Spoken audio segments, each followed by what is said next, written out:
Thank you so much. I expect that a common theme over the next few weeks, as you have guest speakers, will be having to do a lot in an hour or so. I say that not only to preface that we're going to move quickly for some things, we'll dwell over other things for a little bit longer, but also to create a little bit of expectation. There'll be a pause at about halfway where we can take some questions there, and then obviously we'll leave some time at the end. I was excited to receive the questions from last week that were gathered, not only because they helped sharpen a few of the things that came on my assignment for tonight, but one of you wrote something about what are these Maccabees, what are these books of the Maccabees, and that's actually my area of expertise, one of them at least. So I'm happy to talk a little bit about them tonight and maybe even more in the Q&A time. There are different ways to think about the question, what did Jesus believe? And in fact, the bigger question, what do Jews in the Second Temple period believe? But I think one way into this question is to think about the institutions that organize one's life. So we're going to start with that. I'm going to actually show you some photographs, archaeology, so we can imagine these spaces better. We're also going to look at some texts along the way, and we can talk about others that I don't bring up to see how an understanding of space will actually contribute to our reading of texts. Believe it or not, that's actually really important. I know in my own life, I've been to incredible places like the Cathedral Notre Dame in Paris. And you just stand there in awe of like, this place is huge.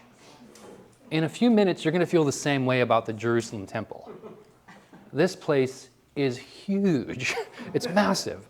And you can't really appreciate what's going on there until you get a sense for the scope, the grandeur, and even the goings-on within the temple precincts itself. So that's a little bit of a sketch. There's a handout that's going around. That's a rough map. Like I said, though, it's not really a temporal map. Some things we'll jump over quickly, and others we will dwell on more.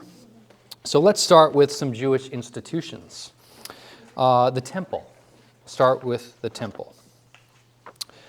At the heart of all Jewish religion, at least in the Second Temple period, would be the temple. Now, the Second Temple that we're interested in was built somewhere around 515, and it was destroyed in AD 70. So it has about a 600-year span of time. Now that's a little bit deceptive because in the very period of time that we're interested in thinking about, it was undergoing a major facelift, a major renovation by a man by the name of Herod the Great. You probably have heard of him from the Gospels. Herod was really well known for building, for fortifications, for architecture, as a way of kind of showing off, showing how great, powerful he is, how wonderful he is. Modern architects and builders and former presidents don't do that, do they? Right? Put their name on things and make things big and great. There's something about power, right? So, about how big is this place? During the first century, we estimate probably 20,000 priests and Levites who would have rotated in their responsibilities. So this is not obviously all working at the same time, but rotating responsibilities from the priestly and Levitical lines. When on duty, some of these priests would have accepted sacrifices. We'll talk more about those in a moment. Some would have been resting. Others would be inspecting sacrificial victims. Others would be maintaining the temple in other ways. Cleanliness, personnel, go here, don't go there, that kind of thing. The job of the priesthood, though, properly, would have been reciting the liturgical worship and expert butchery, mostly the latter. That is, in fact, what they're there to do. Now, the appearance of the temple. It was built over a 7-year period.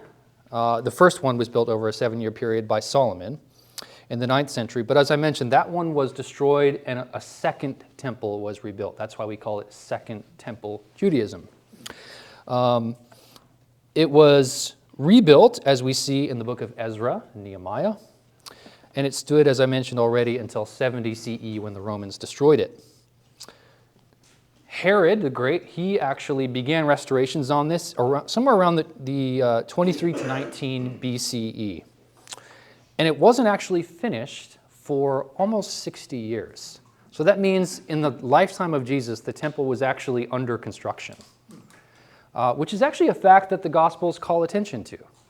In John 2, I think I got that reference right. John 2, where is my reference?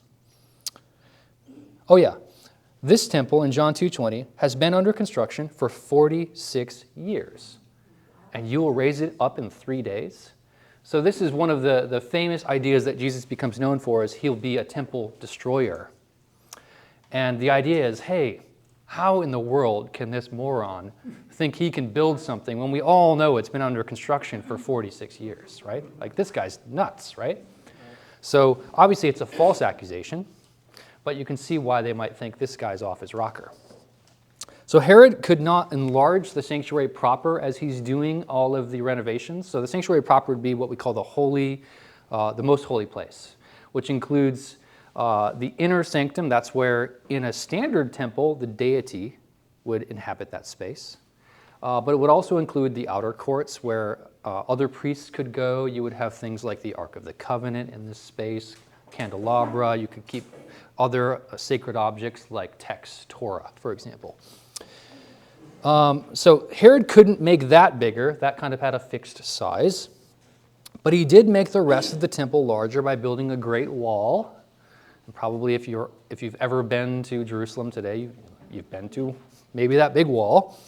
And a large paved platform inside that wall in order to accommodate visitors. He built porticos. He improved the shopping area outside the temple. We could talk about that if you'd like. The result of Herod's building project, though, was that the Jerusalem temple was, by ancient standards, massively imposing. That's how one writer describes it, and Pliny the Elder says, Jerusalem was by far the most illustrious city of the East. This is all post-Herod construction. Outside the temple, you'd find things like shops, and in this case, a mikvah. Now, there would be more than one mikvah, but there is one there. Mikvahs refer to an immersion pool. These are used to cleanse a worshiper before they enter the temple precincts. It's not a hygienic thing. It's not like get the dirt off of your khakis or something, right? It's about ritual purity. And our friend Paul Sloan, my colleague at HCU, he'll probably have a lot more to say about these things. He's just written a book on Jesus and the law, and a lot of it has to do with ritual purity. So I'll leave that for him at a later date. But these things are located there, telling us that this is important for this site, to go in under ritually pure conditions. We don't want to bring contagions into this space. So prior to making a sacrifice, the Israelites would actually bathe in these and reside 7 days on the Temple Mount. This is quite a serious amount of time. On the third day and on the seventh day, they were sprinkled with living water mixed with ashes of heifers. And on the seventh day, they washed their clothes and then would be immersed in the mikvah. And on that evening, after the immersion, they were clean and they could approach the temple on the north side of the altar and then make a sacrifice. So already pause there. Think about how much time is invested in making a sacrifice. You don't just go up to Jerusalem for the afternoon, right? It's a serious chunk of your time. Now, there were shops outside the temple. These would sell things like animals. I wish I had pictures of those. These could be used for sacrifices. You think, well, why would they do that? Couldn't you just bring your own? But think about it. If you were traveling for maybe days or weeks, or maybe you're coming from like Rome, months, depending on how you get there, are you really going to bring an animal that far? Are you really going to rely on the animal to be in a state of purity that it will be accepted? So the temple is actually providing a really valuable service by offering an animal for sale right there that is sort of pre-inspected, right? It's ready to go. It's TSA approved, ready to go. So we might tend to have a sort of negative view of shops in some Christian circles. I want to spin that around and say, actually, this is a good thing, right? Good things can go wrong, but in theory, it's a good thing. It's performing a valuable service. Now, while the outside of the temple had a place for worshipers to purify and purchase unblemished animals, inside, the principle of purity is also being maintained. Temple areas are divided according to 4 basic areas. The outer court, where anyone can go. That would include Gentiles. Then you have one open to men and women. That's called the court of the women. Then you have one open only to Judean men. That's the court of the men. And then you have one open only to the priests. It's the court of the priests. And I belabor that a little bit because it's confusing. If I say the court of the women, you might think, oh, that's where only women can go? No. That's where the women can go and they can't go any further. Everyone else, if you're a Judean male, you can go there, right?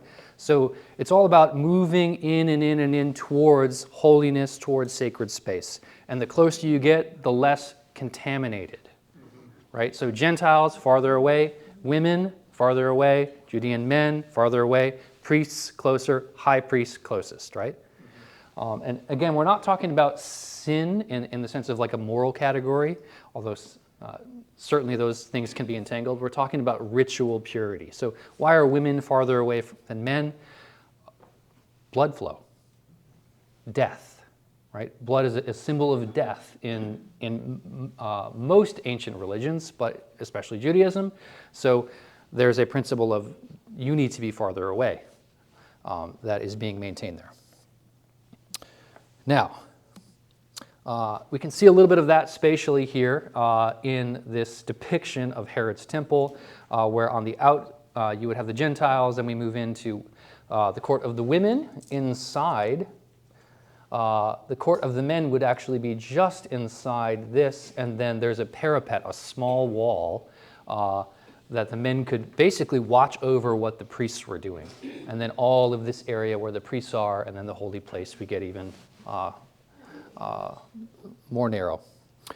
Now, we actually have some evidence of this kind of architecture in the archaeological record today. And some of the most interesting ones are here on the screen.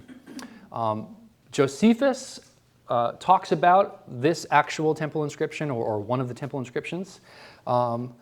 But we've actually found 2 of these. They've been preserved. And here's what it says. No foreigner is to enter within the forecourt and balustrade around the sanctuary. Whoever is caught will have himself to blame for his subsequent death. In other words, Gentiles go no further, right? You may not pass. And I love how just wonderfully ambiguous the text is. It doesn't say who is going to be doing the killing.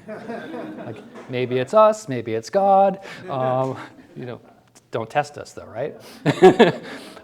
But it's again all in service of this principle of purity. When we see something like this, I want to suggest to you a text like Acts 21 just comes alive.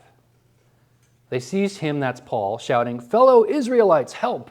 This is the man, Paul, who is teaching everyone everywhere against our people, that is the Jews, our law, and this place, the temple. More than that, he's actually brought Greeks into the temple and has defiled this holy place. For they had previously seen Trophimus, the Ephesian, with him in the city, and they supposed that Paul had brought him into the temple." So if you know what's been happening in the book of Acts, you know Paul has been sort of traipsing around Jerusalem with some of his Gentile retinue.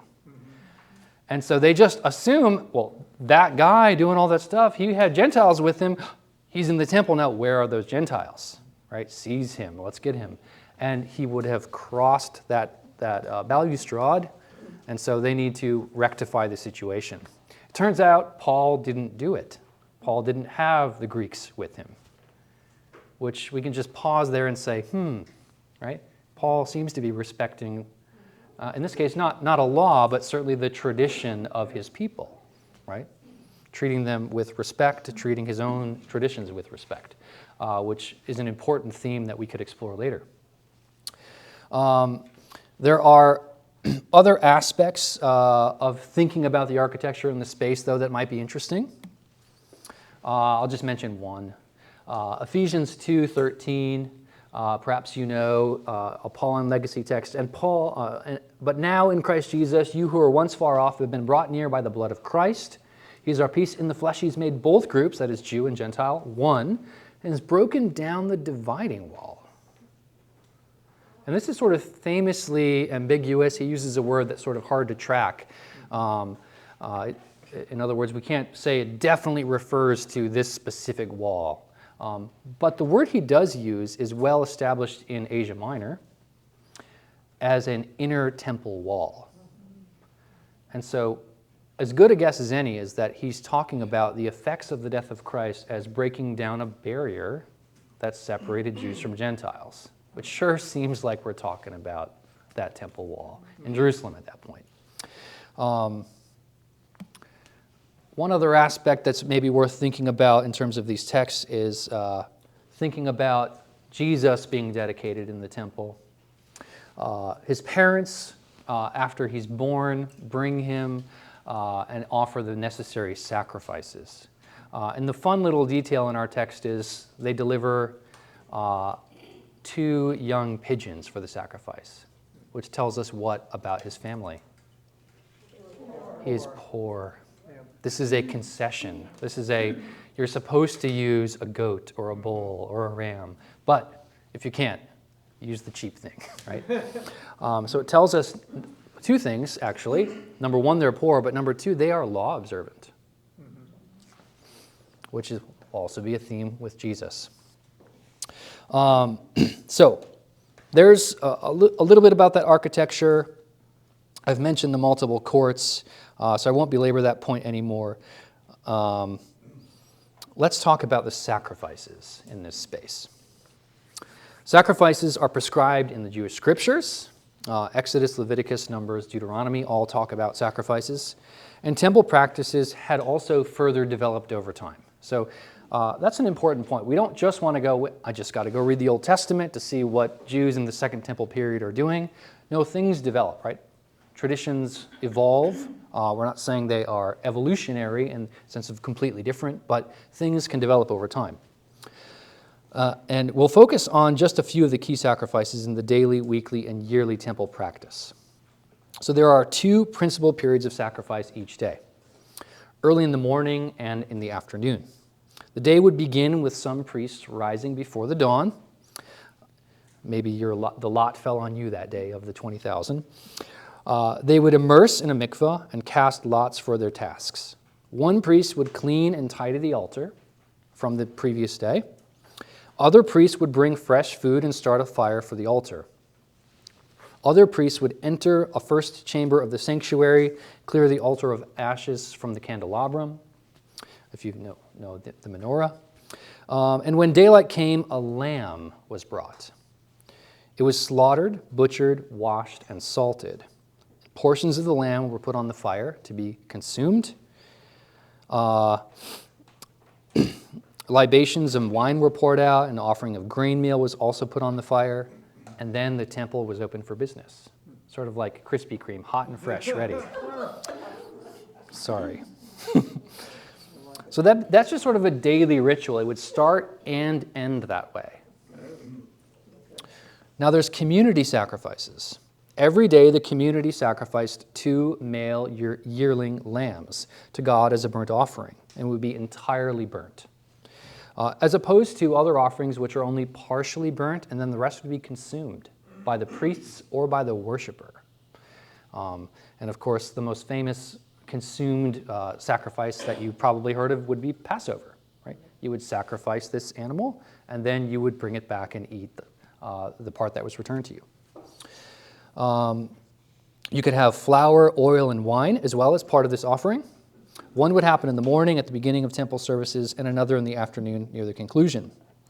On the Sabbath, the special day of the week, these sacrifices were actually doubled. And the prescription for all these things in the daily service is detailed in something that's come down to us called the Mishnah. And I won't read, I've got a massive 1.5 pages here of Mishnah, but my only point in mentioning that is it is incredibly detailed about what you are to do. I'm just going to read you a few lines, just so you get a flavor for it. This is from Mishnah Tractate Tamid. The lamb was not wholly bound up, but only tied, and they to whom it fell to take the members of the lamb laid hold on it. And thus it was tied up with its head to the south and its face to the west.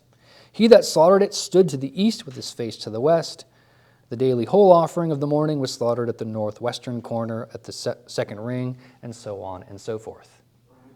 Down to the smallest detail. Where you stand, where you face, all has symbolic value. And you can't accuse these priests of not caring about doing things right. The meticulous detail of the sacrifice shows that many people are involved in this single act. And I know I've just sort of skirted over some of that, but you'll have to take my word for it.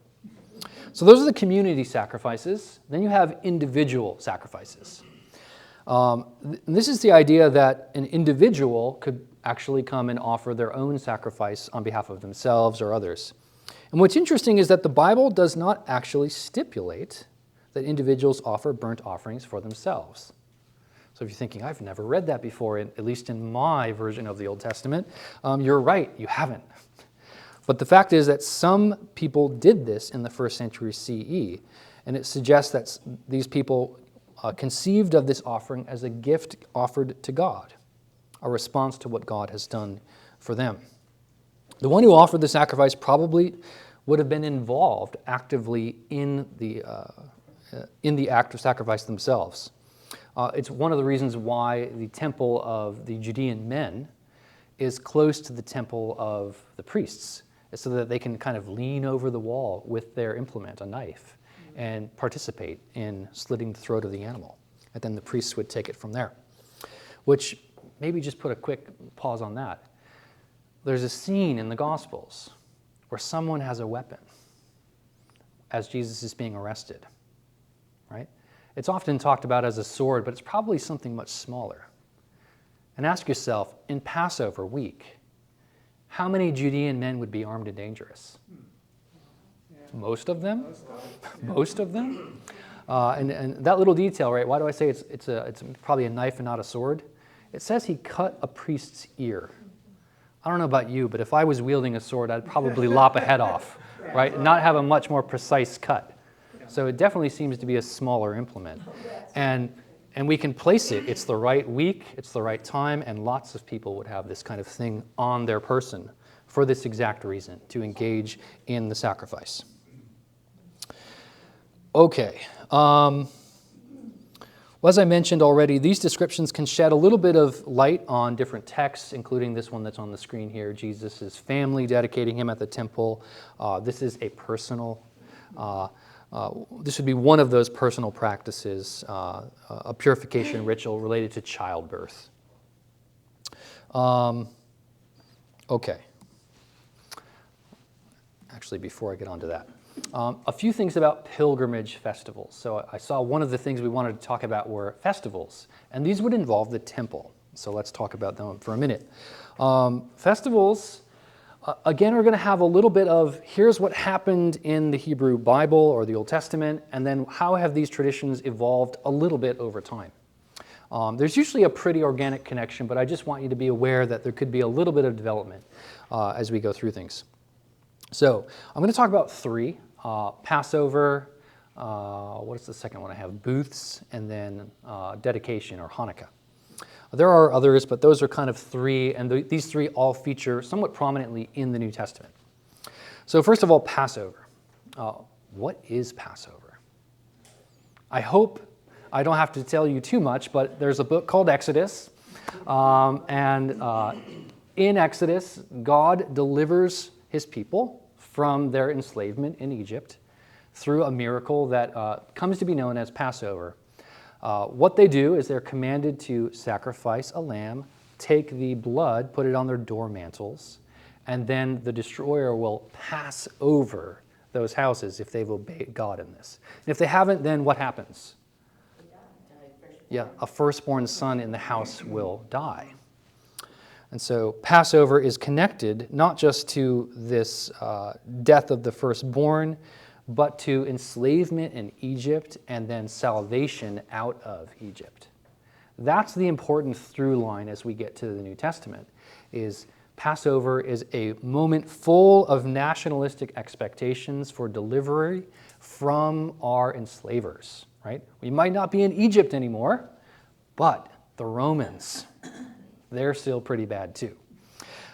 So Jewish nationalistic expectations are present throughout the year, but they swell up during Passover because lots of people gather in the city. They travel to Jerusalem to celebrate this festival.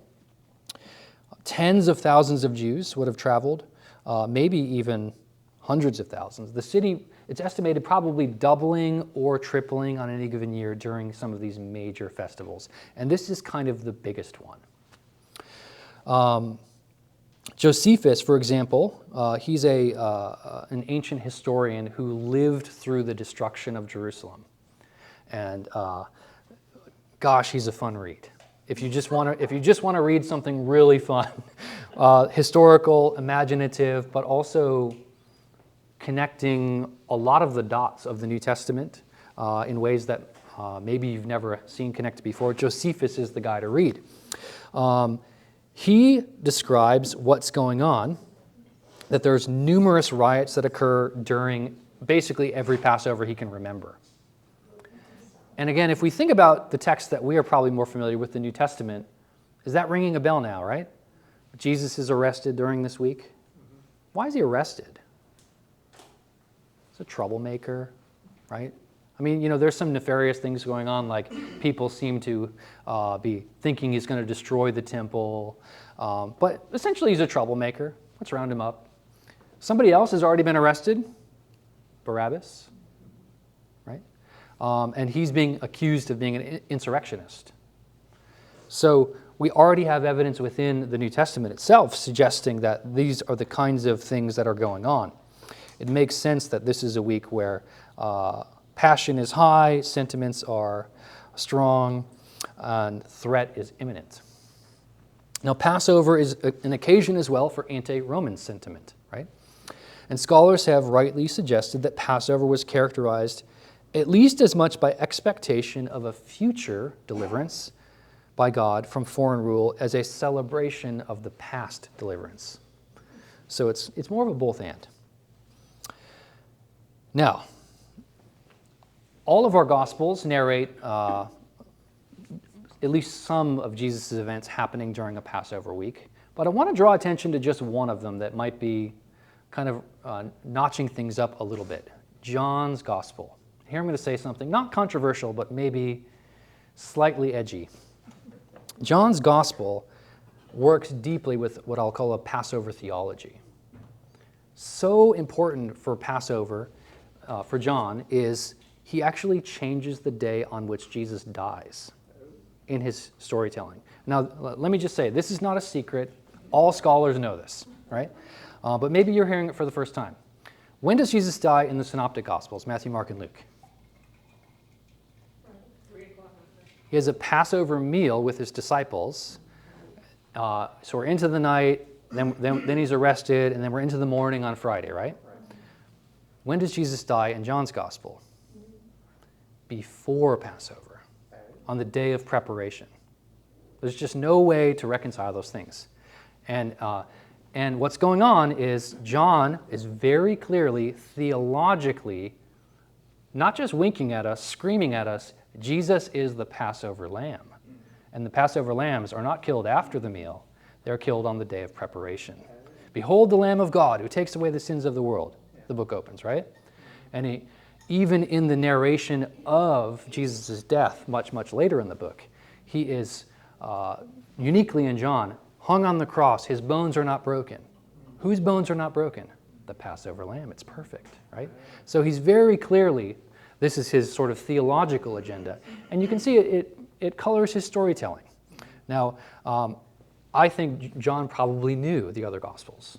So it's not like he's contradicting them. He's choosing to make a point the way that good writers do. But very clearly it's shaping a lot of his storytelling. Okay, there's Passover. Let's talk about tabernacles. And maybe just a fun thing for you to do.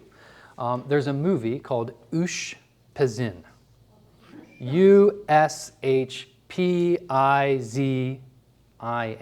Ushpizin. P-I-Z-I-N. Ushpizin. That's a Hebrew word for guests, but it's a modern movie about tabernacles.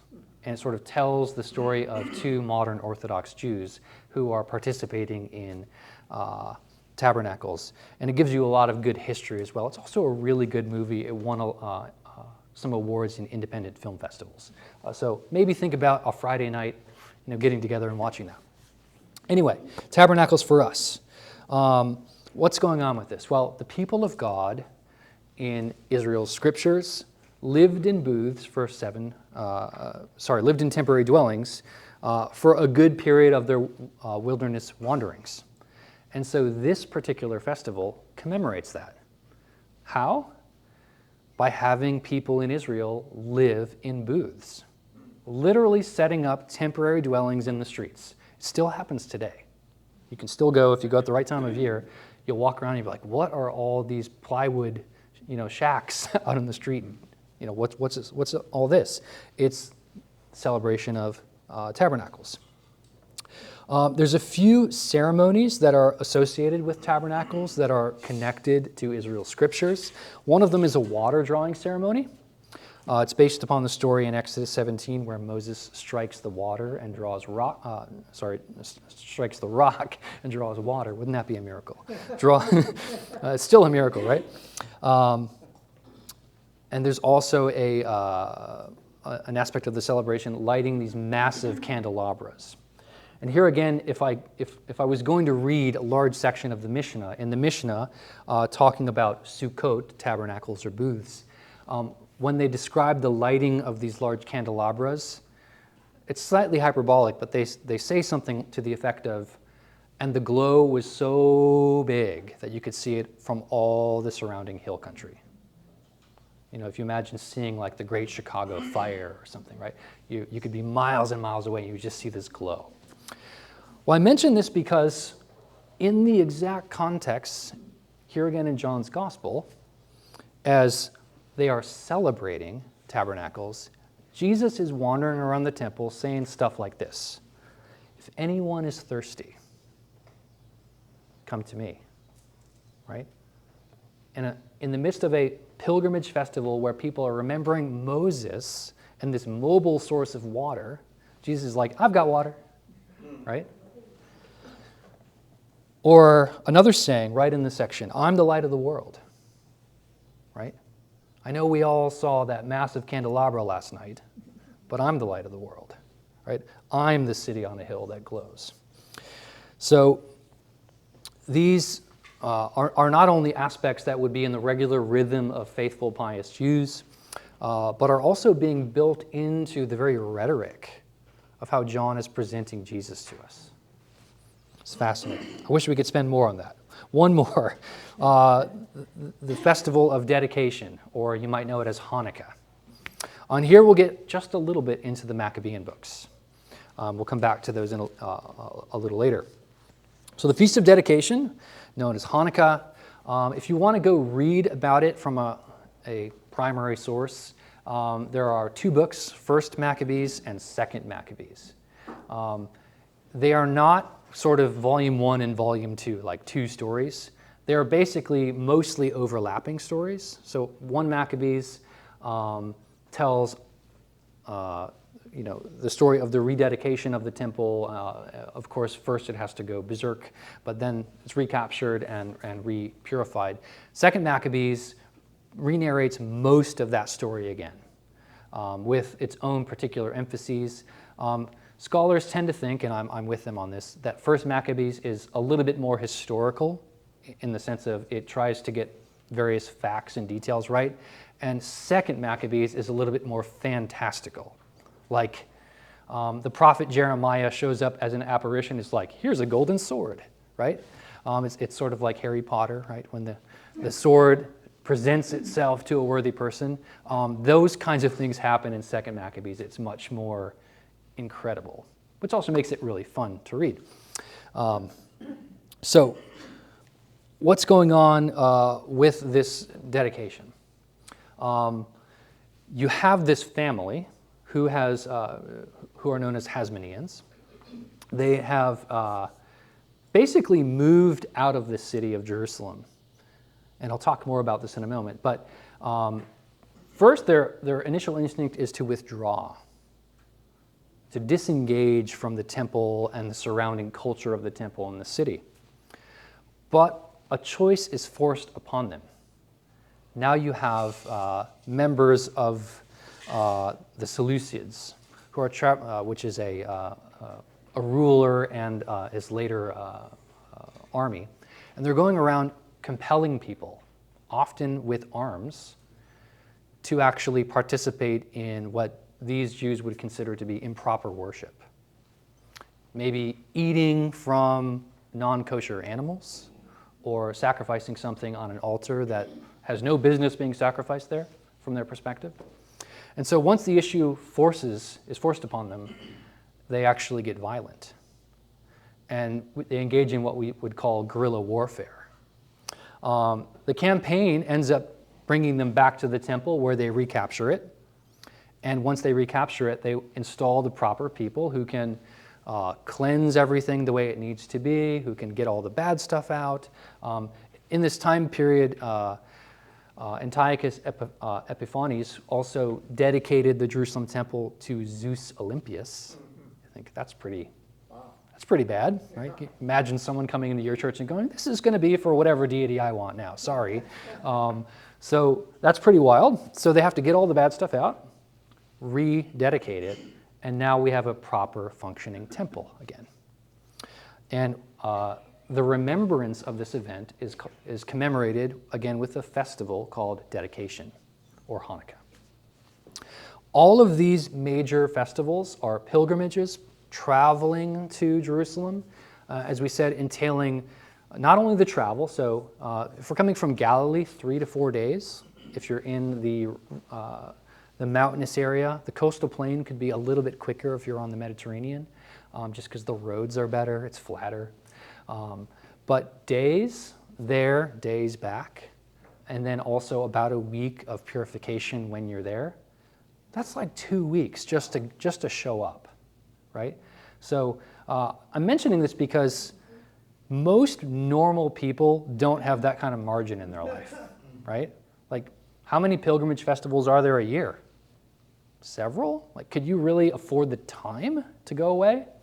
So most people can't. Most people would pick one a year and go to the one if they're very pious. I don't want to imply that you're not pious if you don't go. Maybe life circumstances didn't warrant it. You're very poor, you can't get away, right? There is no condemnation for that. But if you were very pious, you might try to get there. And again, the point here might be, Jesus seems to be going to these things. It's something he cares about. It's something he's close enough that it's feasible. He is law observant, and he is, at least in these areas, tradition observant as well. So there's a little bit about temple. Now we're going to do a little bit about synagogue and then take a quick pause. And this will be much, much, much quicker. So if the temple is the place where we sacrifice, where priests do their work, the synagogue is best characterized as the place where we study. Now, first century Jewish authors comment that Moses required assembly on the Sabbath. And that's important because Moses gave the law. So if Moses, in this first century Jewish imagination, is calling us to gather at the synagogue, it must be to read and study the Torah, the law. Synagogues become, by the first century CE, a widespread phenomenon.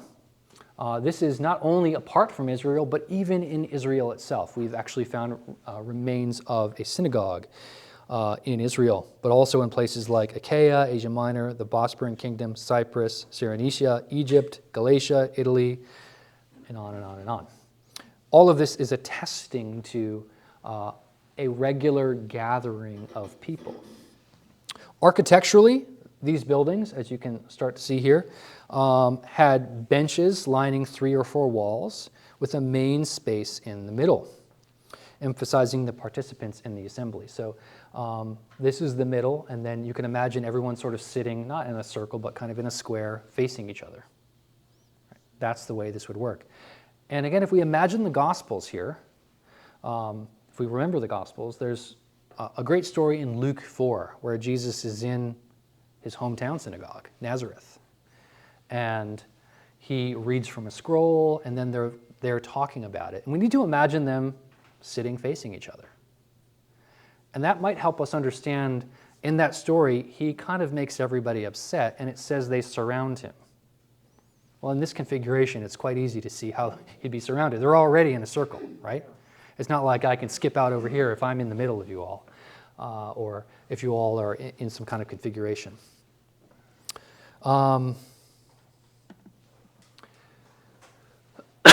So this is that same room. This is in an adjacent room, what I think is best characterized as a stone where a scroll would have been placed. Let me go to this slide here where you see a scroll with the rolls there, and you can see there's kind of grooves here and here where probably those scrolls would have sat. So this is just some actual evidence demonstrating, I think, that this would have been a place for study of the law and study of some prophetic books as well, as even the Gospels attest. Now,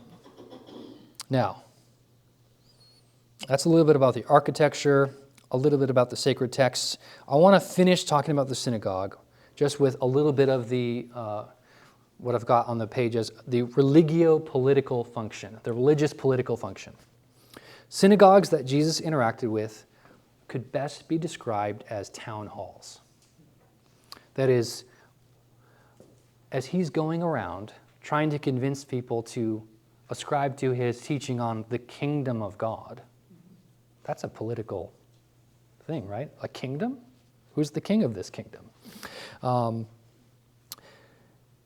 We can understand now why this is a controversial thing to say in this space. If you can convince these people to do things, you can win over the town. You can win over the region. We can start to understand his actual aim in going to these places.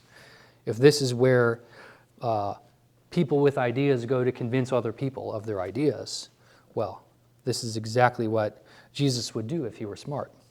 Now, Jesus is actually somewhat successful in some synagogues and somewhat unsuccessful, and the Gospels just tell a mixed story of it, don't they?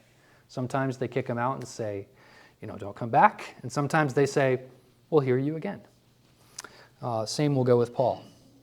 Now, in this space as well, there would be open discussion about Israel's scriptures, the law and the prophets in particular. The main activity after reading would be open discussion and teaching from one or more people. And this is, again, exactly where Jesus finds himself comfortable. This is also going to be why Jesus finds himself in conflict with another class of people, Pharisees. Because Pharisees, this is where they occupy space. Where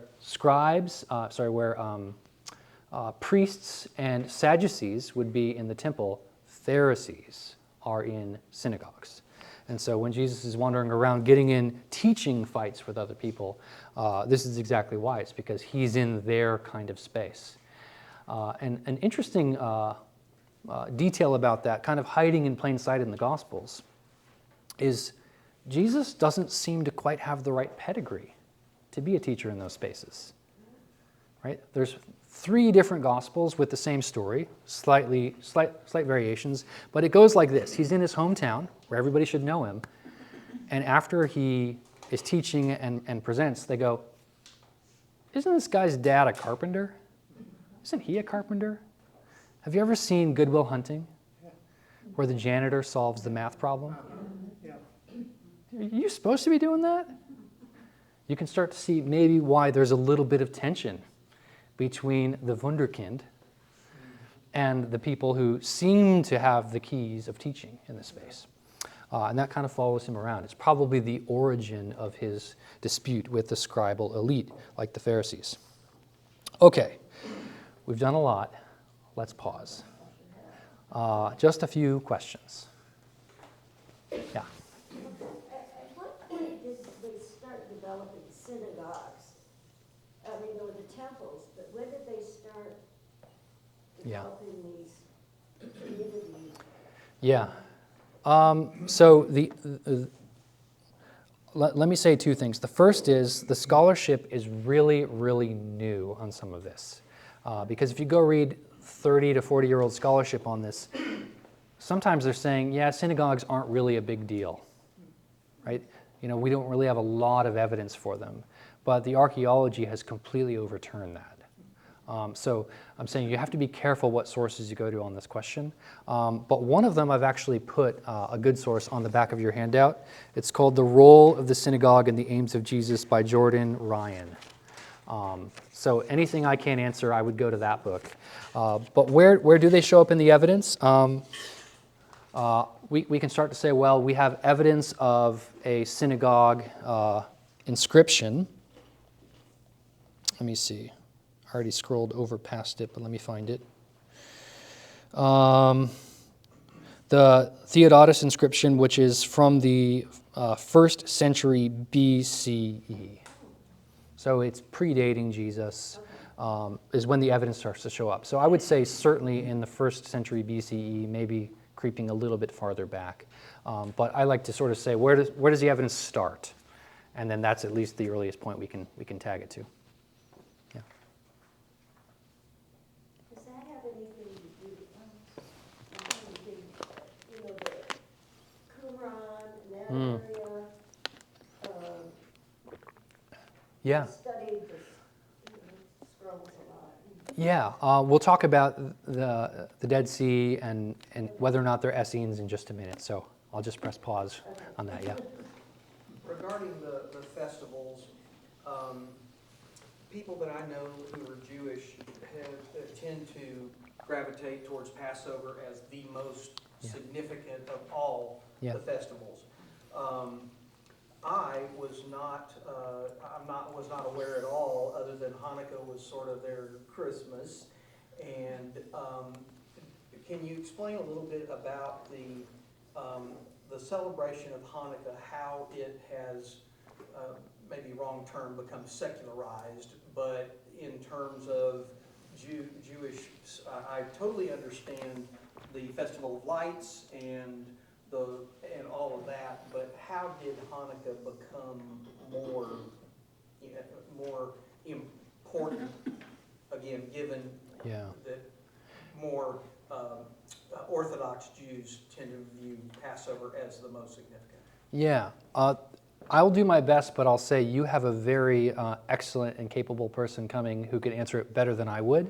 In a few weeks, you'll have, I think, Rabbi Steve Gross, yeah. So I would ask him, but what I'll say is, from my perspective, it is the very idea that you said of this festival is being celebrated close to what Christians celebrate as Christmas. And so there's a sense in which that is just giving it a little bit of extra gas in the tank to bring it into public consciousness. If these people are celebrating this holiday, we should have our own holiday, that kind of thing. Our friend Rabbi Steve, though, would do a much better job with some of the historical development. Yeah. Oh, yeah, sorry.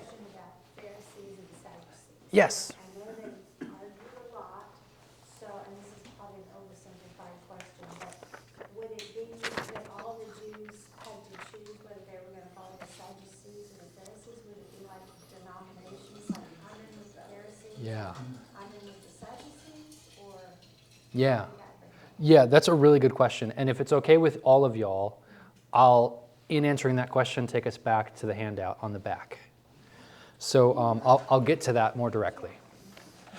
So en route to answering that question, let's talk about where these groups even come from. Because one of the great mysteries, at least to Christian readers, is you read the Old Testament and there's no Pharisees, there's no Sadducees, there's none of these parties or groups, and then you read the New Testament and they're all over the place, right? Like, where did these people come from? So we need to imagine what are the issues that brought about these different groups. And I submit to you, it is Hellenization, the eventual rise of Rome, and the negotiation of culture that needs to happen as Israel and wider Palestine is dealing with what happens when we're living under foreign oppression? How do we maintain our religion? How do we maintain our law and practices? So that is kind of the big thing that's happening. So we'll do a really quick flyover. Alexander the Great, 333-ish BCE. His father dies, he comes to power, and for about the next decade, he goes to war. He goes all around the Mediterranean world, as far as India, from Macedonia to India, from Greece to India. Wow. And he makes his way to Alexandria, Egypt. Of course, he founded this city. So he's going everywhere. He's actually a brilliant general, as much as you can call a brutal, murderous, savage person a brilliant general. What I mean by brilliance is he knows that if he's going to be successful, he has to be as generous as possible with his troops, and he has to be as open-minded as possible with the people he's dominating. Meaning, I'm not going to destroy all of your gods. You're going to need those gods if you're going to be happy, right? So you can have them, just have mine too, right? So as he's going around, he's establishing major cities. We have schools that are being developed called gymnasium, and Greek language and culture is being spread all across the Mediterranean. This is why we call it the common period of Greek, and that's why we call it Koine Greek. That's the Greek of the New Testament. All of that's Alexander's doing. As that's happening, though, you start to have interesting things happening back home, because now Jerusalem and Israel is caught up in all of this. Alexander has come to Jerusalem, in fact. And so as different leaders after Alexander are expressing their dominance over this area, different high priests come into power. Some of them are like, hey, I'm willing to sell my office for this much money. And you start having a period of time when the high priest is named Jason. That's a really good Greek name, right? It's not Levi or Levite, but in other words, you see how this is just forcing all kinds of issues, and how are we going to respond and react, and are we going to, move to the hill country, move to the Dead Sea, get away from the bad stuff, right? Or are we going to make do? And so these different groups actually are responding in different ways. The Pharisees, one of the ways that they're responding is by not only having the law, but having a set of traditions which help them live out the law. In fact, it talks about this in Mark's Gospel, in Mark 7, the traditions of the elders. We've come to call this the Mishnah. I've quoted from that already. But those are just sort of extra steps, building a fence around the law. And I submit to you, that's not a bad thing, right? We probably all have little things that we go, yeah, I could do this, but I need to kind of live my life in this way so I don't go off the rocker, right? So I don't do anything really, really bad. That's what this is doing for them in that circumstance. It's helping them live out their law. So Pharisees would accept those kinds of things. Sadducees, these are priestly people located in Jerusalem. These people are more aligned with Rome in the period of time we're interested in. Why? Because Rome, after Herod the Great was appointed power and re-fortified the temple, they've built a military station at the temple. So you better be in good graces of those people. Zealots would be another group, and these would be just riotous, murderous people who don't like the powers that be and are trying to work out however they can get rid of these people. And maybe one interesting factoid is one of Jesus' followers is known as Simon the Zealot. So it seems like maybe he has a background like that. Essenes, the other group, these are folks who have left Jerusalem. They have built a new colony. They've built a new place along the Dead Sea, along the northwest end of the Dead Sea. And they have started collecting their own scriptures. That is Torah, Psalms, Deuteronomy, those kinds of things. So they have their own copies of them. But they also have their own documents that they're producing from within. So the community rule explains how they are to live in community with one another. There's texts that offer interpretation on Scripture, like commentaries on Habakkuk and other books as well. So all of these are reactions to Hellenization and then eventually the rise of Rome. And they help us, I think, understand better now how we might map Jesus and his followers onto these movements. So think about when you open the earliest gospel, Mark. Where's the setting? Who's the character? John the Baptist. And he's in the wilderness offering what? Forgiveness for sins. And you should know, because you're good biblically literate people, priests are supposed to forgive sins in the temple, not weird guys in the wilderness. Does he think that something's wrong with the temple? And then Jesus is like, hey, I want to be baptized into your movement. Does Jesus think something is wrong with the temple of his day? Yeah. And then you keep reading it, and he pronounces curses upon it, right? And he turns over tables in it, and you go, oh yeah, look, he's upset about something, right? So you can start to see how Jesus is not fully removed himself. He's more integrated. He's going in strategically into places where there would be Pharisees and others who he might convince of his view of his mission that the kingdom of God is imminent.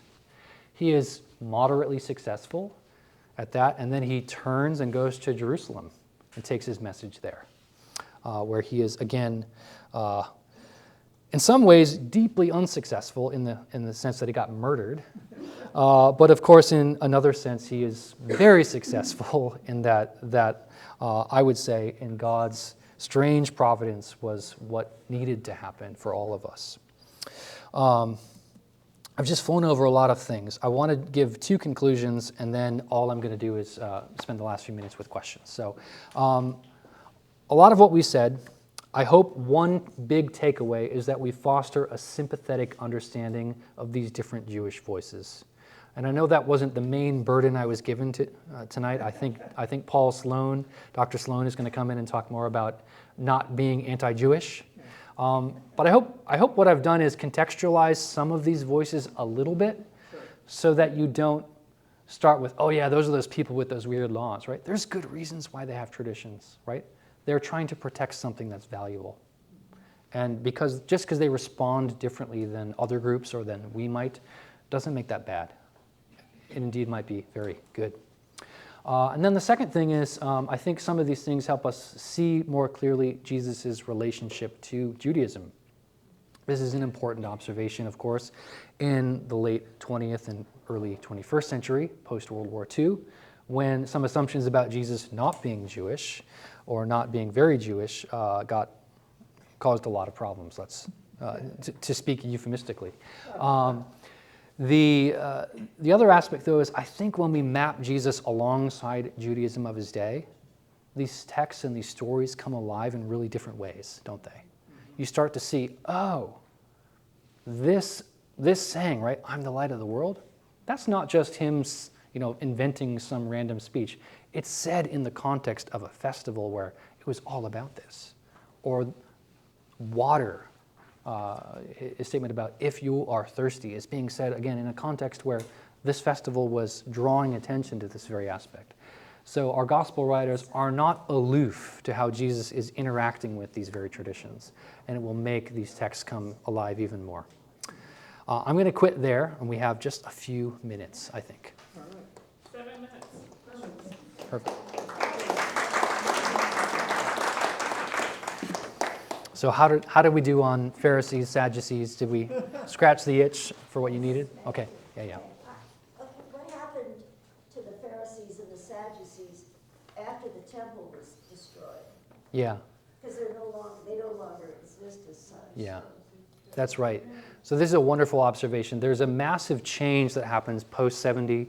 The kind of watershed date is 70, of course, but then there's another date, Trajan, in the second century, where basically by this point, you can start to imagine the temple falls, are we going to rebuild this? Are we going to get the cultic system going again, the sacrificial system going again? But a generation goes by and you're like, yeah, I don't know if we're going to be doing that, right? And so that's when maybe reality sets in and there's a refocusing that's happening. So if Jerusalem was originally about sacrifice, now Judaism is not just going to be about sacrifice, but about study, about people of the book. So you see lots of traditions of rabbis being codified in the late 2nd century. That's when the Mishnah probably first comes to be codified in some early form. And then later traditions of the rabbis are growing in especially the 4th, 5th, and 6th century. So it becomes much more studied as a religion, people of the book and less people of sacrifice. Yeah. So they just, those two just kind of disappeared and. No, Pharisees would have a very welcome place within that sphere, especially as synagogue. But yeah, priestly families become a lot less significant when there's nothing to sacrifice and no temple to do it in. Yeah. Yeah.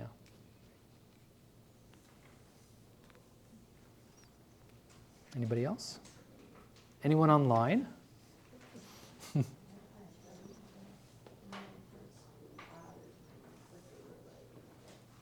Yeah, sure. So when did sacrificing begin to wane?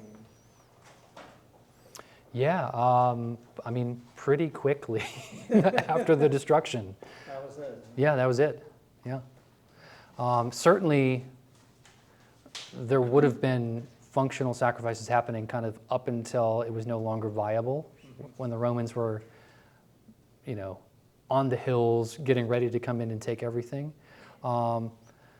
And people had a sense that that was happening even years before, Sure. So, but the sacrifices would have continued on up until they were no longer viable given the wars. So, yeah. Yeah. As a practicing Jewish person today, not speaking of myself, but Sure. how do they reconcile, well, we just stopped sacrificing because we really didn't have a place to do it anymore? Yeah, I mean, it's not a comfortable conclusion to come to, like, I can't do this anymore, but there's also proper ways to do it. And so if you can't do it in the proper way, then you can't do it. Yeah. So, and there have a historical precedent already, right? The first temple of Solomon was destroyed in 587, and we have about 60 years there, not till 515, 70 years, almost 70 years, that there weren't sacrifices happening in that period. So they've got some tradition and history to draw upon about what to do. But yeah, I think the prevailing idea would just be that, well, if we can't do it the right way, then we can't do it. Yeah. Okay. All right. We'll say we're done. Perfect. All right. All right. Thank you. Happy to be here. Thank you, great job. Thank you. All right, guys,